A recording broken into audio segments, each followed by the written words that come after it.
Welcome to Representation Without Taxation with Jill McBride Baxter, a veteran sports law attorney for the past 30 years and certified NFLPA contract advisor. I'm about three things: protection, advocacy, and trust. Not only is Jill an attorney, she's the daughter of a college football coach and the wife of a college football coach, and she knows all of the issues from all angles. This is Representation Without Taxation, a one-of-a-kind show featuring critically relevant material for contract employees in sports. Today's hot topic about contracts, I'm going to talk about compensation. I think it's one of the things that my clients probably talk about with me the most is how much should they be getting paid? So what I'm going to talk about today is the different factors that determine how much at least a college football coach would make. The first thing the factors that I'm going to discuss are probably the first factor actually is your age. What I mean by that is age, or what I would call years of coaching experience. There's many different roles on a coaching staff, and being part of the game plan and being part of coaching the players and recruiting is a factor in how much you will be making. So age and years of experience. Okay, then the position if you are coaching a position where you are coordinating an entire offense, you're going to get paid more than maybe somebody who's coaching the running backs.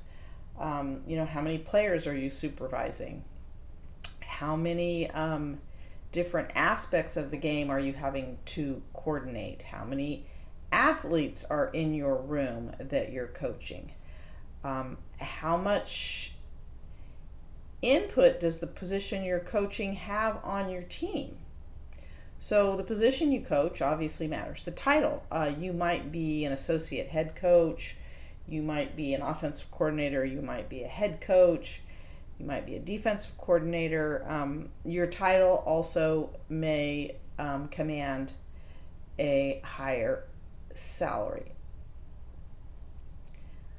Another factor is what conference you're coaching in, because each conference, if you were to do a Google search, some conferences pay more than others. If you're at a Division I school, an SEC school, it's likely that you're going to make more money than if you're, coaching in Conference USA. So the conference you're in does make a difference. Another thing that people do not think about is cost of living. There are some places that are a lot more expensive to live than others. And I think anybody can make an argument that the cost of living, like for housing, if it's significantly higher where you're going to be coaching, you could make an argument that your salary should be more. That does not mean that they're going to give you more, but it certainly is a consideration. So the things that I'm talking about: your age, the position that you coach, your title, your years of coaching experience. Are you a play caller? What are you, an assistant or associate head coach? Are you the head coach? What conference are you coaching in? And then last but not least is leverage. If you have a good job and somebody's offering you a job and you're making a certain amount of money, you may have leverage to ask for more money. just because, hey, I'm making this here, I want to at least be making this much here or more, or why would I want to make the change? What are other things to consider with compensation that some people do not think about? Another important factor is the number of years that you will be under contract with that particular university or NFL team. Having a longer term contract has a much bigger impact on your future because there's not that much security in football. What we know about football is what's inevitable is change. And so having a longer term contract and maybe a little less money can sometimes be more important, as long as the wording in the contract is doesn't tie you into a situation where you're going to have to pay a school a lot of money to leave to go somewhere else. Those are liquidated damage provisions that I will talk about in another podcast, but I strongly encourage people not to agree to those. They're, like I talked about in May, the FTC ban on non-competes. I think all the liquidated damage provisions in coaches' contracts are actually de facto non-competes and shouldn't legally even be allowed. But I often see universities making arguments that, well, if we're going to give you a 2-year deal, then you're going to have a huge buyout. When you're considering compensation, you also want to consider if, in fact, a university fires you without cause, you want to make sure it's not tied to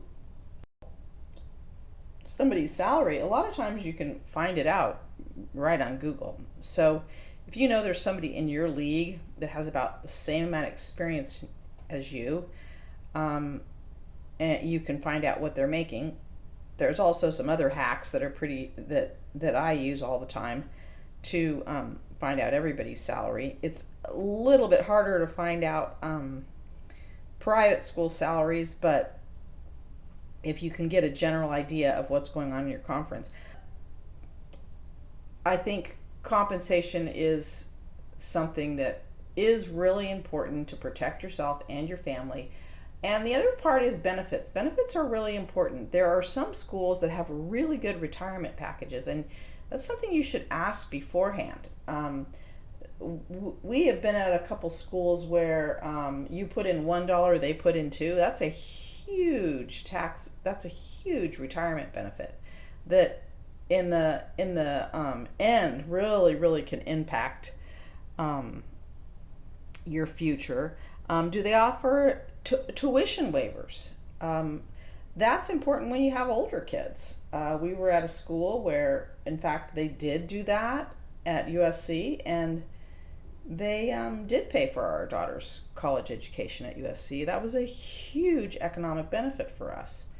So there are other factors in compensation besides just the salary amount, and all those need to be looked at when you're making a decision, maybe to leave a place, and need to be considered in your total package. Car stipends, or do you get a car? That matters. Do they pay for car insurance? Most don't anymore. They used to. So there's a lot of different things that could be an economic advantage that you don't really realize, or even realize to ask for. So I hope you get what you're worth on the market. And for all you coaches out there, right now, I have my coaches consulting package at a certain price, but it will be going up. I'm really encouraging people to sign up soon, because my next offer will be much higher than it is right now. So please give me a call. You can schedule For those of you that want to know more about my coaching consulting package, I am one of the few agents in this business that does a 1-year fee for a flat fee rather than a percentage. You can find out more about that amazing offer for coaches on my website at jillmcbridebaxter.com. And what I have to offer is what everyone needs. You all need representation.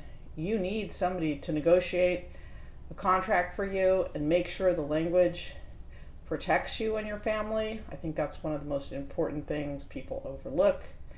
You also need somebody while you're busy coaching to be surveying the market and see what jobs are out there that you may be interested in based on the information that you've given me. You need me because I have been in this business my entire life, and I have different contacts than you do, and I feel like working together with people with their contacts in mind can help them to achieve their goals. There are certain things in life where you need help. You're an expert in coaching. I'm an expert in contracts and connecting people. And I have a fee structure that is very fair, but that price is going up. And I really believe that everybody, especially right now in this, with all the changes going on in college athletics, that every coach needs representation. So go to my website at jillmcbridebaxter.com and set up a strategy call with me. Get on my email list. In the show notes, my website and my calendar link to set an appointment with me is available, but please get on my email list on my website at jillmcbridebaxter.com. Thank you for listening to this episode of Representation Without Taxation. Simply stated, I am always and forever about 3 things: protection, advocacy, and trust. To learn more about my fair fee structure, please visit my website at jillmcbridebaxter.com. If what we were talking about strikes a nerve, please subscribe and definitely share it. Until next time, it doesn't matter what the plan is, as long as you have one.